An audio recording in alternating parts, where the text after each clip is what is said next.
é isso, doutor Marcos Vinícius de Paula. Doutor Marcos, seja muito bem-vindo ao Mesa para Dois. Obrigado, boa tarde. Eu gostaria de agradecer essa presença aqui. Fala sobre um tema bastante comum, né, na nossa população. Acho que eu gostaria de agradecer primeiro a Nova Brasil e a oportunidade da maternidade, né? Maravilha, vamos lá. A gente vai focar muito nessa questão, né, de mulheres grávidas e mulheres acima de 50 anos que vocês atendem. E hoje, como é que é essa incontinência urinária? É um processo natural do envelhecimento? Todo mundo tem? Ou não? Tem alguma predisposição genética, alguns fatores que predispõem algumas mulheres a terem mais esse problema do que outras? Como funciona, por favor, doutor Marcos? Sim, durante muito tempo se viu que a incontinência urinária seria um processo natural do envelhecimento, o que na verdade não é o adequado, né? Olha. A incontinência urinária é sempre alguma coisa patológica, vamos dizer assim. A incontinência urinária é uma coisa que não é um processo natural. Normal. Isso é bom você falar isso, começar falando isso. Não é normalizar. Não, mas é normal nessa idade ter. Não, não é normal. Não é normal. Toda vez que perdemos urina sem... como que eu vou dizer? Uma incontinência sem perceber e tudo mais, isso não é normal. Não é um processo natural do envelhecimento, não é isso. O que a gente vê muito é que tem alguns fatores que acabam predispondo à incontinência. Muitas vezes, o fator idade é um fator bastante importante. Idade. Então, as pacientes acima de 50 anos, estima-se que mais da metade das pacientes acima de 50 anos vão ter algum grau de incontinência, seja ele mais leve ou mais grave. E sim, existe um fator genético bastante importante, principalmente relacionado a alterações de colágeno. Então, por isso, a idade acaba influenciando bastante.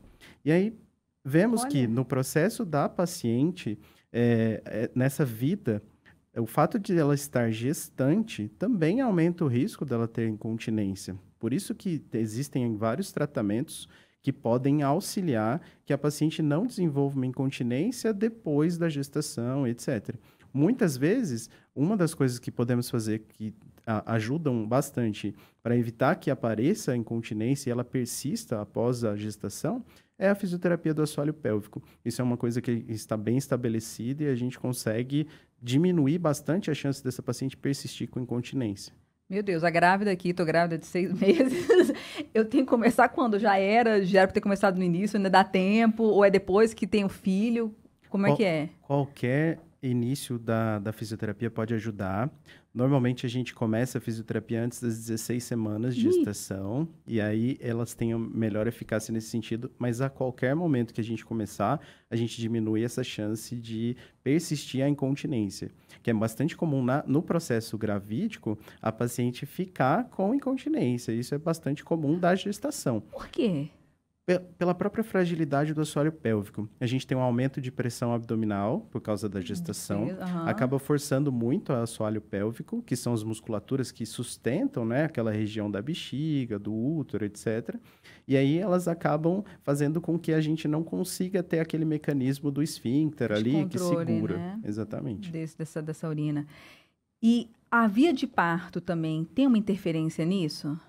Existe uma certa aumento de risco de incontinência tanto na gestação de um modo geral. Ok. Isso. Porém, o parto vaginal acaba tendo um fator de risco um pouco maior de incontinência urinária. Pela própria passagem do bebê pela vagina, pelo assoalho pélvico, ele acaba lacerando alguns músculos que podem predispor. Não quer dizer que a gente aqui não está falando que a paciente precisa fazer parto cesárea, senão ela vai ter incontinência. Não é nesse sentido. Mas existe sim um fator de risco maior para quem teve parto vaginal de aumentar o risco de incontinência.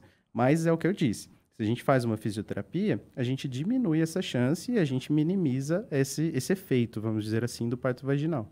Porque você vai fortalecendo essa musculatura desde sempre, né? Exatamente. E não é só o fortalecimento, é também saber o relaxamento durante o processo de parto. Então, essa musculatura, ela precisa ter tanto o trofismo natural dele, mas também precisa aprender a relaxar durante a gestação e o parto. Que interessante.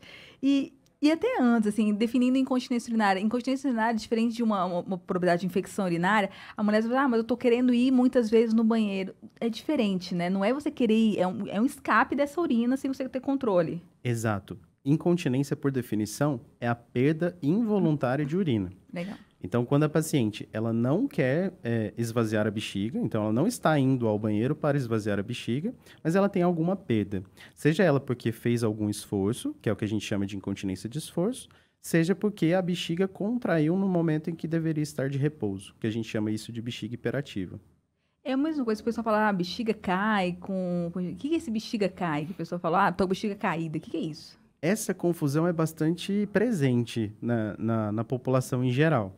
Na verdade, existem duas patologias diferentes. A incontinência urinária é a perda involuntária de urina.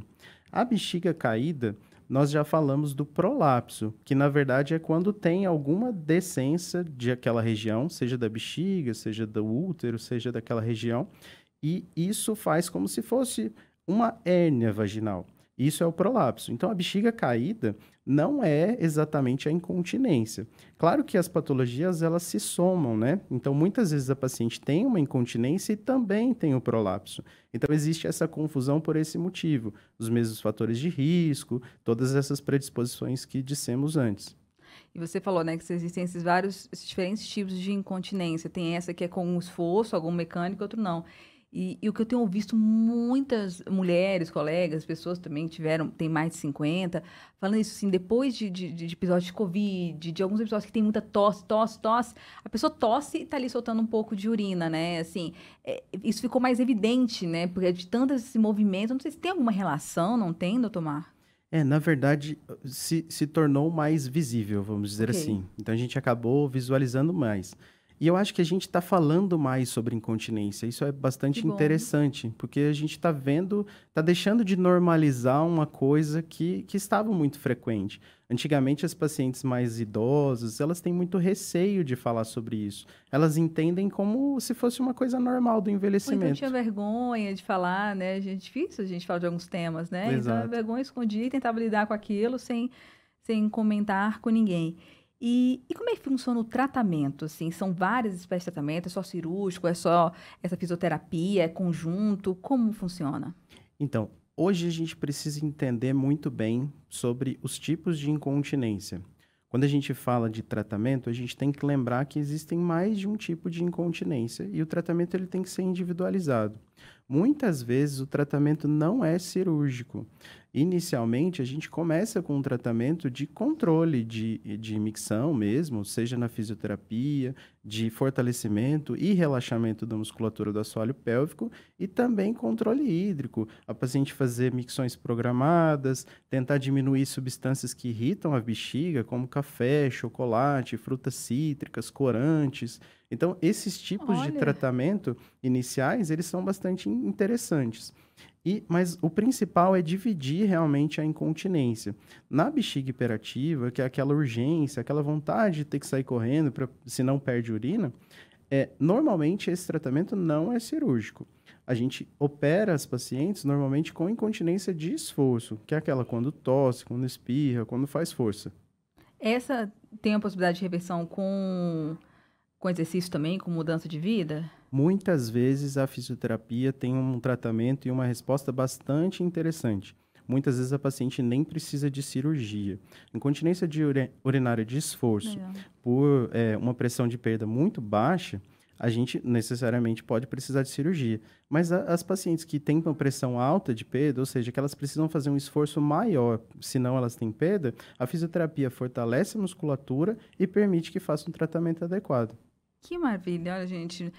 Eu acho que a mensagem principal hoje do Dr. Marcos é isso, né? Não é normal, vamos nos cuidar, porque é qualidade de vida, né? São pequenas ações, assim, não é uma cirurgia muito complexa, nem nada parecido, que garante qualidade de vida para essa pessoa, para essa mulher especialmente. Exatamente. E eu acho que o mais importante aqui é quando a gente fala de incontinência, não é uma doença grave, não é uma doença que vai levar a ter um acometimento, a paciente vai precisar de alguma intervenção muito grande, mas afeta muito a qualidade de vida. É uma paciente que... Eu tenho várias pacientes que chegam pra gente e falam, eu tenho dificuldade até de ficar com o meu netinho, que fala que eu tô perdendo urina. Então, isso afeta muito a autoimagem da paciente, a autoestima dela, qualidade de vida. Então, é isso. É qualidade de vida a gente tratar essa incontinência mesmo. Que maravilha. Bem, conversamos com o Dr. Marcos Vinícius de Paulo, da Rede DASA, que está atuando no Maternidade Brasília, sobre incontinência. Se tiver qualquer dúvida, quiser rever essa entrevista, está disponível em todas as redes sociais aqui da Nova Brasil FM Brasília, para você conferir de novo e compartilhar a informação, que é super importante. Dr. Marcos, muito obrigada. Agradeço a oportunidade de estar aqui e agradeço também a maternidade.